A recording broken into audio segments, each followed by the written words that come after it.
NEET UG counselling వాయిదా పడింది. తదుపరి ఉత్తర్వులు వచ్చే వరకు కౌన్సిలింగ్ వాయిదా వేస్తున్నట్లు ప్రకటించారు. మే 5న దేశవ్యాప్తంగా నీట్ పరీక్షను నిర్వహించారు. అయితే నీట్ పేపర్ లీకేజీలు, గ్రేస్ మార్కుల వ్యవహారంపై వివాదం నెలకొంది. ఈ వ్యవహారం సుప్రీంకోర్టు వరకు వెళ్లింది. నీట్ నిర్వహణ తీరుపై ఎల్లుండి సుప్రీంకోర్టులో విచారణ జరగనుంది. ఆ తర్వాత నీట్ కౌన్సిలింగ్ ఎప్పుడనే దానిపై క్లారిటీ రానుంది.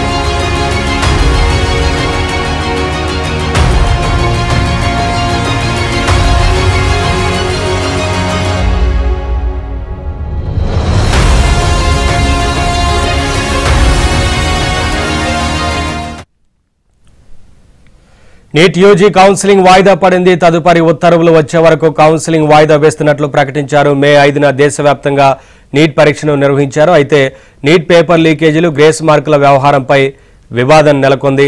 అప్డేట్స్ మా ఢిల్లీ కరెస్పాండెంట్ సతీష్ లైవ్ ద్వారా అందిస్తారు. సతీష్, ఏంటి వ్యవహారానికి సంబంధించి మొత్తంగా ఏం జరుగుతుందనుకోవచ్చు, ఏంటి వివరాలు?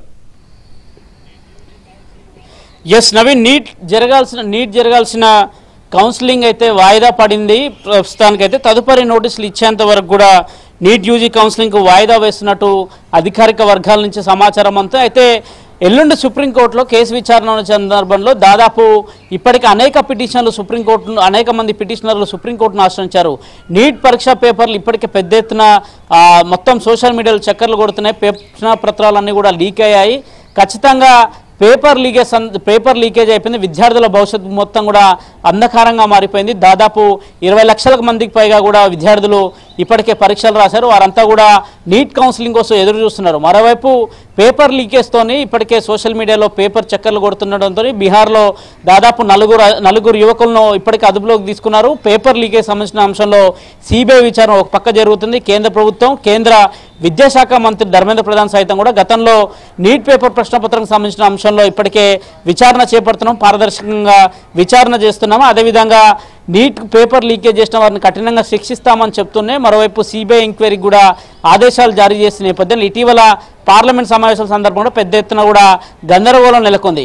ఇక నీట్కి సంబంధించి తాజాగా నీట్ కౌన్సిలింగ్ ఈ రోజు నుంచే ప్రారంభంగా ఉంది. కానీ కౌన్సిలింగ్కి సంబంధించిన అంశంలో కొంత కౌన్సిలింగ్ని ప్రస్తుతానికి వాయిదా వేస్తున్నట్టు కూడా అటు విద్యాశాఖ వర్గాల నుంచి సంబంధించి కూడా ఎంసీ నుంచి కూడా ఇప్పటికే కొంత సమాచారం అంతే. ప్రధానంగా ఇందులో పేర్కొన్నది మెడికల్ కౌన్సిలింగ్కి ఎంసీసీకి సంబంధించి మెడికల్ కౌన్సిలింగ్ కమిటీ పూర్తిగా కూడా ఈ కౌన్సిలింగ్కి సంబంధించి వాయిదాను వేస్తున్నట్టు కూడా పేర్కొంది. ఎందుకంటే సుప్రీంకోర్టులో ఎల్లుండి నుంచి సుప్రీంకోర్టు ప్రారంభం కాబోతుంది. సుప్రీంకోర్టులో చీఫ్ జస్టిస్ చంద్రచూడ్ ధర్మాసనం ముందు అనేక పిటిషన్లను క్లబ్ చేసి ఆ పిటిషన్ అన్నింటినీ కూడా ఒకటేసారి విచారిస్తామని కూడా సుప్రీంకోర్టు చెప్పింది. అయితే జూలై 8వ తేదీ అంటే సోమవారం ఉదయం సుప్రీంకోర్టు ప్రారంభం కాగానే చీఫ్ జస్టిస్ ఆఫ్ ఇండియా ధర్మాసనం ముందు విచారణ ప్రారంభం కాబోతుంది. విచారణ అనంతరం సుప్రీంకోర్టు ఏ డైరెక్షన్స్ ఇస్తుందనే అంశంలో కొంత నీట్ కూడా ఎంసీసీ కూడా ఎదురు చూస్తుంది. ఒకవేళ సుప్రీంకోర్టులో కాక ఖచ్చితమైన దిశానిర్దేశాలు జారీ చేస్తే తిరిగి కౌన్సిలింగ్కి సంబంధించి ఏర్పాట్లు చేస్తామనేది కూడా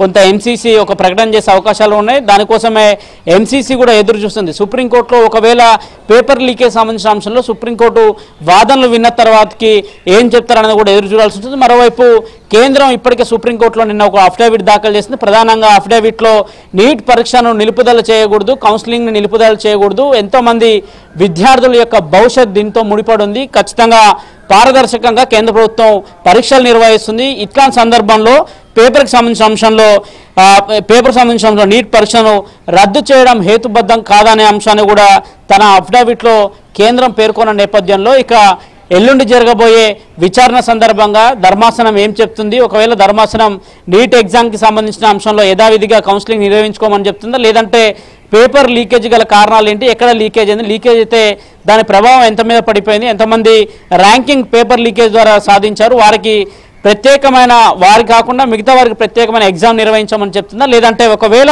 పేపర్ లీకేజ్ అయిన సెంటర్ మినహా దేశంలో ఎగ్జామ్ ప్రశాంతంగా జరిగిన అనేక ప్రదేశాలలో వారికి యథావిధిగా కౌన్సిలింగ్ నిర్వహించమని చెప్తున్న అనే అంశంలో కూడా కొంత ఎల్లుండి స్పష్టత రాబోతుంది. అయితే ఎల్లుండి అందరి కన్ను ఇప్పుడు సుప్రీంకోర్టు వైపే ఉంది. అందరి కళ్ళు కూడా సుప్రీంకోర్టు ఏ తీర్పు ఇవ్వబోతుంది, సుప్రీంకోర్టు ఇచ్చే తీర్పు పైన ఆధారంగా కూడా విద్యార్థుల భవిష్యత్తు కూడా ఆధారపడి ఉంది. Naveen, thank you Satish.